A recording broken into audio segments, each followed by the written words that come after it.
ጤና ይስጥልን ተመልካቾቻችን ሰሞኑን በደጋዳሞት አካባቢ አብይ አህመድ ከፍተኛ ሜካናይዝድ ኃይል ጥቃት መክፈቱን ተከትሎ የተለያዩ መረጃዎች እየወጡ ነው። ወደ ስፍራው ስልክ በመደወል የአማራ ፋኖ ብሔራዊ ንቅናቄ የቴዎድሮስ እዝ ምክትል የህዝብ ግንኙነት ክፍል ኃላፊ አርበኛ እስቲበል አለሙን መስመር ላይ አግኝቼዋለሁ። አርበኛ እስቲበል አሁንም ውጊያ ውስጥ እንዳላችሁ ነው የደወልኩልህ። እስቲ ያለፉትን 4 ቀናት እንዴት ያለፋችሁት ነው ያለው? መጠነ ሰፊ ጥቃት ነው አገዛዙ የከፈተባችሁና ያለውን ሁኔታ ባጭሩ ግለጽልን።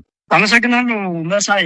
እንግዲህ ከዚህ በፊት ከሰኔ 10 እስከ ሐምሌ 10 የሚል እቅድ አቅዶ ወደ ደጋዳሞት በተለይ የቴዎድሮስ የቦታ መቀመጫ ወደ ሆነው ወደ ደጋዳሞት ተንቀሳቅሶ ነበር። በዛም 76ኛ ክፍለ ጦርና 59ኛ ክፍለ ጦር ሙሉ በሙሉ በመደምሰስ እቅዱን አዛብተነው ነበር። ከሳምንታት በኋላ ደግሞ እንደገና መልሶ በመደራጀት ከ3 ጀነራሎች በላይ ከ7 ኮሎኔሎች በላይ በመያዝ ወደ ደጋዳሞት በርካታ ኃይል አስተልፎ ተንቀሳቅሷል። በዚህም በርካታ የአብይ አህመድ ሰራዊትን መደምሰስ የተቻለበት ሁኔታ ነው ያለው። እንግዲህ ደምስሰናቸዋል። ጠላት እኛን እንደ ሽምቅ ተዋጊ ሳይሆን እንደ መደበኛ ተዋጊ ነው እየቆጠረን ያለ።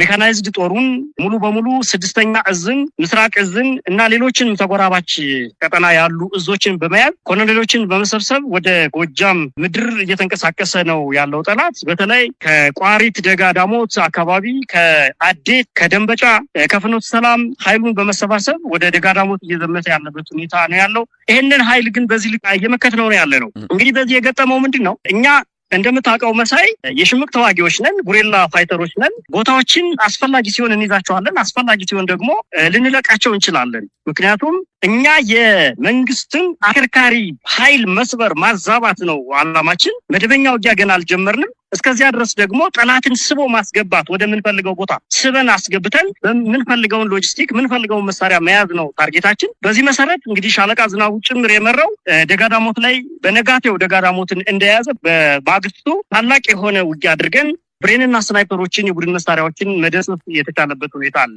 ጠላት ግን በዚያ አላቆምም መሳይ። ከቢውኝ ወደ ጮቄው ተራራ እየተንቀሳቀሰ ነው። በተመሳሳይ ከደንበጫ በሁለት አቅጣጫ ወደ ጮቄው አሁንም እየተንቀሳቀሰ ነው ያለው። ከረቡ ገበያም በዛሬው ዕለት ተንቀሳቅሷል። ከደብረ ማርቆስም ወደ ላይ በደብረ ዘይት በኩል አርቆ ወደ ላይ ተንቀሳቅሷል። እንዲሁም ደግሞ ከየቦቅላ ደብረ ማርቆስ ዙሪያ ላይ ተንቀሳቅሷል። ይሄ ሁሉ እንግዲህ የፋኖን ያለበትን አካባቢ መያዝ የሚልና ለሌላ እልቂት ለሌላ ጦርነት ራሱን ለማዘጋጀት መጀመሪያ ፋኖን ማጥቃት አለብኝ በሚል ስሌት ነው እንግዲህ ይሄንን ያክል ኃይል ወደ ጎጃም አስገብቶ ህዝብ እየጨፈጨፈ ያለ። ይሄንን የኛ ፋኖች የኛ መሪዎች ፖለቲካል መሪዎች የወታደራዊ መሪዎች እቅድ አቅደን ወዴት ማፈግፈግ አለብን፣ በየት በኩል መቁረጥ አለብን፣ በየት በኩል ማጥቃት አለብን በሚል በደንብ በተሰላ መልኩ እሱን ወደ መግደያ ዞን በማስገባት እየተዋጋ ነው እንገኛለን። በተለይ እንግዲህ ትላንትም ከትላንት በፊትም በተለይ 5 ቀኖች ከባድ ትንቅንቆች ስናደርግ ቆይተናል። ዛሬም እሱ ባላሰበው በልኩ በየጁቤ በኩል በመግባት ኮርክ ከተማ ላይ ታላቅ ጥቃት በመፈጸም የመጣውን ኃይል ማዛባት ችለናል። እንዲሁም በቆረጣ ውስጥ በመግባት ከዚህ በፊት ይዟቸው የነበሩ ቀጠናዎችን ሙሉ በሙሉ በመያዝ ለምሳሌ ደብረ ዘይትን፣ ደብረ ማርቆስ ዙሪያ አካባቢ፣ ማቻከል አካባቢ ደግሞ ደጋሰኝንን ተቆጣጥሮ ነበረ ከዚህ በፊት። በቆረጣ በመግባት ጠላትን ከበባ ውስጥ እያስገባንበት ያለበት ሁኔታ ነው ያለው መሳይ። እንግዲህ አርበኛ እስቲበል ያው ያገዛዙ የተለያዩ ሚዲያዎች ድል አግኝተናል የሚል ነው። አንጸባራቂው የዋሸራና የደጋዳሞት ፈረስ ቤት ድል በሚል ሌተናል ጀነራል ማምር ተሰማ ራሱ በአካል ተገኝቶ የውጊያውን የመራበት እንደሆነ የተገለጸበትን ዜናዎች በተከታታይ እያየን ነው። እስቲ አገኘን የሚሉትን ድል በተመለከተም በበርካታ አቅጣጫዎች በጽንፈኛው ላይ ነው የሚለው ያው እናንተ ነው ጽንፈኛ በማለት የሚጠሩት ባደረግነው ማጥቃት ከፍተኛ ድል አግኝተናል ነው የሚሉት። ብዙ ቦታዎችን ተቆጣጥረናል፣ ይሄ ስምሪት ዳግም በሌሎች አካባቢዎችም እናደርጋለን የሚልም ወደ ሌሎች አካባቢዎች ሰራዊቱን እንደሚያሰልፉም ነው እየገለጹ ያሉት። እንደው አገኘን የሚሉትን ድል በተመለከተ በእናንተ በኩል መረጃው ምንድን ነው? በጣም ጥሩ ጥያቄ ነው መሳይ ያነሳው። ህዝብ እያወናበዱ ያለውም በተለይ ከሀገር ቤት ውጭ ያለውን ህዝብ እያወናበዱት ያለ በዚህ መልኩ ነው። እንግዲህ ቅድም እንዳልኩህ እኛ የሽምቅ ተዋጊዎች ነን። ቦታዎችን አስፈላጊ በሆነ ጊዜ እንቆጣጠራለን፣ አስፈላጊ በሆነ ጊዜ ደግሞ እንለቃቸዋለን። ይሄንን ታክቲካል የሆነውን ስልታችንን እንደመቆጣጠር ነው እየቆጠሩት ያሉ። በዚህ ውስጥ ደምስሰናል ካሉ ማን እንደመሰሱ ደመሰሱ? የትኛውን የክፍለ ጦር አመራር፣ የትኛውን የኮር አመራር፣ የትኛውን የእዝ አመራር፣ የትኛውን ሻለቃ ደመሰሱ? አንድም ሻለቃ አልደመሰሱ። የትኛው መሳሪያ? እንግዲህ ፋኖ ታጠቃቸው መሳሪያዎች በአደባባይ ሲያሳይ የከረመው ብሬኖችን፣ ዲሽቃዎችን፣ ስናይፐሮችን፣ ሞርተሮችን ያልታዩም ጭምር ዘሪሁን 13 ሌሎችንም ጭምር ፋኖ ታጥቋል። የትኛውን እስኪ ተቀብለው አሳዩን። ተጨባጭ መሳሪያ ስንት ነው የያዙ? 9 መሳሪያ፣ 5 መሳሪያ የገበሬውን ቤት ለቤት ፍተሻ በማድረግ የያዙትን ነው ደመሰስን የሚሉት። ምንም ፋኖ የደመሰሱት የለም። እንዲያውም እኛ በእነሱ እቅድ አይደለም የምንሄደው። ታውቃለህ መሳይ፣ የኛ የራሳችን እቅድ አለን። በተለይ ክረምት ላይ የሰማይ የበላይነት ወስደውብን ስለከረሙ በጋ ላይ በክረምት የኛ አድቫንቴጅ ስላለን እድል ስላለን ይሄንን እድል ለመጠቀም የራሳችን እቅድ አለን። ያንን እቅድ ለማክሸፍ ነው እንግዲህ አስቀድመው ወረራ የፈጸሙብን። ስለዚህ በእነሱ እቅድ አንዋጋም፣ ተተኳሻችንን አንጨርስም። የራሳችን እቅድ አለን። መቼ ከተሞችን መቆጣጠር አለብን፣ መቼ ገጠር ላይ ያለን እየተንቀሳቀሰ ያለን ጠላት በደፈጣ መምታት አለብን። ይህ የኛ እቅድ ነው። ስለዚህ በእነሱ እቅድ ላለመሳተፍ ተተኳሾቻችንን ላለመጨረስ የራሳችን የማፈግፈግ ወደ መግደያ ቦታ የመውሰድ አድርገናል። ይሄንን ከዚህ ጋር ተያይዞ እሱ ደመሰስ የሚል ከሆነ የታለ የተደመሰሰው ፋኖ? የታለ የተያዘው የተማረከው ፋኖ? የታለ መሳሪያው? እንግዲህ በአየር ላይ አይደለም እኮ ይሄ ሁሉ በሺህ የሚቆጠር ፋኖ ነው እያንቀሳቀስን ያለን ቴዎድሮስ እዝ ላይ። ስለዚህ ማንን የያዙ በተጨባጭ ማን የተደመሰሰ በተጨባጭ? አንድም ኃይል ያገኙት ኃይል የለም። በጣም ከባድ የሆነ 3 ጀነራል እና 7 ኮሎኔል አንድ ቦታ ላይ ደጋዳሞት ላይ፣ ሌሎች አካባቢዎች ደግሞ ኮሎኔሎችንና ጀነራሎችን ተመሳሳይ ጀነራሎችን በማምጣት እስከ 14 ጀነራል ድረስ ያሰለፉበት ውጊያ ነው። ይሄ ውጊያ ቀይ ባህር እንቆጣጠራለን ያለው መከላከያ እኛ ሳናውቀው ቀይ ባህር ይመስል ሙሉ የሀገሪቱን መከላከያ አምጥቶ ጎጃም ላይ ያሰለፈበት ሁኔታ አለ። ግን አንድም ፋኖ መደምሰስ አልቻለም። ይሄው ቦታዎች እየተቆጣጠርን እንደውም እያጠቃን እየደመሰስ የቡድን መሳሪያ እየተረከብናቸው ነው። አሁንም ወደ መግደያ ዞን አስገብተናቸዋል። ሙሉ በሙሉ መደምሰስ የሚያስችል ሙሉ አቅም ላይ እንገኛለን። መሳይ እንግዲህ አርበኛ እስቲበልም በዚህ ደረጃ አሁን በጸረ ሽምቅ ውጊያ አድርገን ነው ደመሰስን ቦታ ተቆጣጠርን የሚል መረጃ እያሰራጩ ያሉት። እንደምናየው ከሆነ ብዙ ታንኮች፣ ብዙ ዙ 23ቶች ከፍተኛ ኃይል ነው ያሰማሩት። በጸረ ሽምቅ ውጊያ ውስጥ ነው የተሳተፍነው እያሉ ነው። በዚህ ደረጃ ይህን ያህል ኃይል ያሰማሩበት ምክንያት ምንድን ነው? እንግዲህ አዲስ አበባ ላይ ምክክር ብለው ጥይት ድምፅ የሚያስቀር ምክክር ጀምረናል የሚል ነው እንግዲህ ለኢትዮጵያ ሕዝብ እየነገሩ ያሉት። በሌላ በኩል ግን ጎጃም ላይ እንደዚህ አይነት ከፍተኛ ጦር ምናልባት በዚህ ደረጃ አሰልፈው የተዋጉበት አካባቢም ስለመኖሩ እርግጠኛ መሆን ይከብዳል። ለምንድን ነው ይህን ሁሉ ያደረጉት? በዚህ ጉዳይ ላይ ያገኛችሁት መረጃ አለ? ምናልባት ፈረስ ቤትን ለመቆጣጠር እንደሆነ በተደጋጋሚ ይገልጻሉ። ያ ቦታ ሙት መሬት ነው። በተደጋጋሚ ሞክረው በተደጋጋሚ ከሽፎባቸዋል። ያንን አካባቢ ለመቆጣጠር ወይስ የተለየ ተልዕኮ አላቸው? እንግዲህ እቅዳቸውን የሚያውቁት እነሱ ነው። የቴዎድሮስ እዝ ግን በደንብ ተደራጅቶ አቅም የፈጠረ እዝ ነው። ልክ እንደ ሌሎች ወንድሞች እዝ እንዳሉት 5 እዞች ነው ያሉት። እንግዲህ በዚህ በፋኖ ትግል ውስጥ አቅም ፈጥሮ በተለይ ይሄን ክረምት እንጠፋለን የሚል ስጋት ነበራቸው። ያጠፉናል፣ ሙሉ በሙሉ ከተሞችን ይቆጣጠራል የሚል ስጋት ስላላቸው ሌላም ተጨማሪ ጦርነት ለማዋላድ በሰሜኑ በኩል ቀድመን ይሄን እንመታለን የሚል እቅድ ስለያዙ ይሄንን እቅድ ለመተግበር ነው እንግዲህ ወደዚህ እየተንቀሳቀሱ ያሉት። ይሄንን ደግሞ እንደማያደርጉ እንግዲህ አንተ ቅድም ያልከው ነው። መድፍ ይዘዋል። በተለይ ቁይ ላይ መድፍ አስቀምጠው የቁይን ህዝብ የደባይ ጥላት ግን ህዝብ እየጨፈጨፉ ነው ያሉት። ረቡ ገበያ ላይ የጠድ የሚባል ቦታ ላይ መድፍ አስቀምጠው ሙሉ በሙሉ የረቡ ገበያን ህዝብ የጎዛምንን ህዝብ እየጨፈጨፉ ነው ያሉት። ደጋዳሞት ላይ መድፍ ዙ 23 ይዘው ነው የገቡ።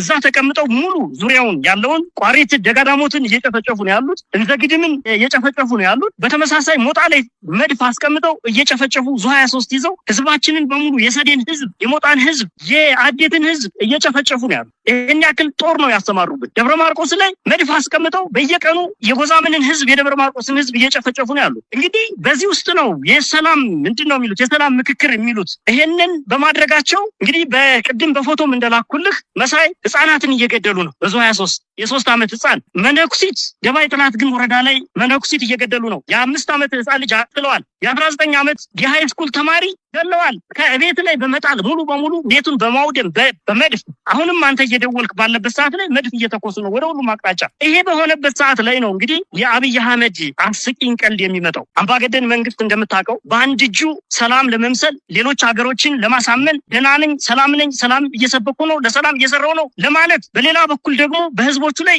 ፈንጅና ቦምብ ከሰማይም ከምድርም እያፈነዳ ህዝባችንን እየጨፈጨፈ፣ ነገር ግን ዛሬ የምክክር ኮሚሽን ላይ ነኝ እያለ እየሳቀ ይገኛል፣ እየቀለደ እየቀለደ ይገኛል። የዘመኑ ቀልድ ነው። በነገራችን ላይ ይህ 21ኛው ክፍለ ዘመን ነው። 19ኛው ክፍለ ዘመን ላይ አይደለም የምንገኘው። በ21ኛው ክፍለ ዘመን ላይ ዓለምን መዋሸት አይቻልም። እየዋሸ ነው አብይ አህመድ። ምንም የሚወክሉት ኃይል ሳይኖር ጎጃም የወከለው አማራ የወከለው ኃይል የለም። አስመሳይ ልጆቹን ራሱ ፈልሎ ራሱ ፓርቲ አቋቁሞ የራሱን ሐሳብ ይዞ አንድ አይነት ሐሳብ ይዞ የምክክር ኮሚሽን ነኝ ብሎ አዲስ አበባ ላይ እያጨበጨበ ጎጃም ላይ ግን ታንክና መድፍ በህዝቡ ላይ እያወረደ ነው ያለው። ሰላም የለንም።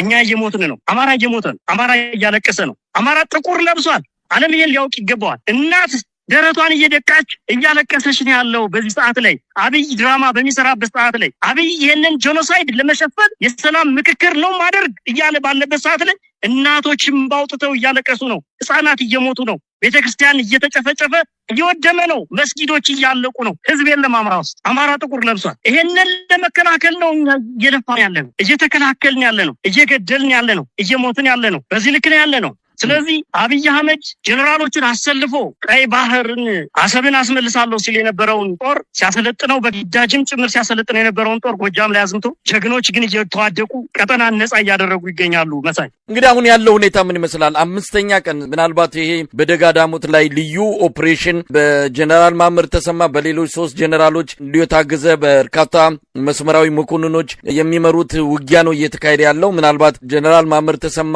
እያቀረበ ያለው ፎቶ በትክክል እዛ ቦታ ነው ወይስ በዘመናዊ ቴክኖሎጂ በፎቶሾፕ አማካኝነት ጮቄ ተራራ ላይ ይገኛሉ የሚል ምናልባት የፎቶሾፕ የእጅ ስራ ውጤት እንደሆነ እያየን ነው። በዚህ ደረጃ ሐሰተኛ በሆነ መልኩ ፎቶ እያቀናበሩ ቪዲዮ እያቀናበሩ የድል ዜና እያቀረቡም ከሆነ ይህንን ማጋለጥ የሚገባም ጉዳይ ነው። ግን አሁን 5ኛ ቀን ላይ ነው። እስቲ አሁን ያለውን ወቅታዊ ሁኔታ እንዴት ትገልጻላችሁ? አሰላለፋቸው በየት በኩል ነው? ምን አይነት ከባድ መሳሪያ እየተኮሱ እንዳለም በአጠቃላይ ወቅታዊ ሁኔታ ምን ይመስላል? እኛ ቦታ ማተራ ያደርገንም እነሱ ጮቄ ላይ ከሆኑ እኛ ማርቆስ ወይም ደግሞ ባህር ዳር እንገባለን። ምነግርህ ነው። እኛ እኮ ሽምቅ ተዋጊዎች ነን። ቦታ ማተራ ያደርገንም። ከፈለግን የፈለግነውን ቦታ የትኛውን ቦታ መደምሰስ ችለን ቦታችን መቆጣጠር እንችላለን። እሱ ገብቶም ይሁን አይሁን ማርኮም ይሁን አይሁን እኛ እሱ አይደለም። እርግጥ ነው ማርክ ያለው ብሎ በፎቶሾፕ ያሳየውን መሳሪያ አይተናል። ተመሳሳይ መሳሪያዎችን ደርሶ የሆነ ተራራ ላይ ቆሞ በሚመስል መልኩ አይተናል። እሱ ፍጹም ውሸት ነው። ነገር ግን ጮቄ ይግባ እኛ ምንም አይደለም እኮ እሱ ጮቄ ስለመግባቱ ስላለመግባቱ አይደለም እኛ የምንጨነቀው። እኛ እኮ አጠቃላይ ጦርነት ላይ ነው ያለነው። ውጊያ ላይ ያለ ነው። ቦታ መልቀቅ፣ መሸሽ፣ መልሶ ማጥቃት፣ መቆጣጠር፣ መያዝ፣ ማደራጀት ይሄ እኮ የውጊያ ተፈጥሯዊ ባህሪው ነው። እነሱ ወደ ጮቄው ሲሄዱ እኛ ከተማ ገባን እያልኩ ነው። ደብረ ዘይት ማለት ደብረ ማርቆስ 3 ኪሎ ሜትር 4 ወይም 5 ኪሎ ሜትር ላይ የምትገኝ ቦታ ናት። በዚህ ቅርብ ርቀት ውስጥ እንገኛለን። ደጋሰኝንን ይዣለሁ ብሎ ነበር። አዎ ይዞ ነበረ። በአንድ ቀን ባልሞላ ጊዜ ውስጥ ግን መልሰን በማጥቃት ደጋሰኝንን ተቆጣጥረናል። ነገ ደጋዳሞትን እንቆጣጠራለን። ይሄ ቦታ ለኛ ምናችንም አይደለም። የገባንበትን ጦርነት በቦታ ልንወስድ ነው አንችልም። ይሄንን ነው ልነግርህ የምችለው። ነገር ግን ፎቶዎችን የማይቻለው ይሄ ፍጹም ውሸት ነው። ፍጹም ውሸት። መሳሪያም የተማረከው መሳሪያ የለም እስካሁን ድረስ አንድም ፋኖ ነው የምነግርህ።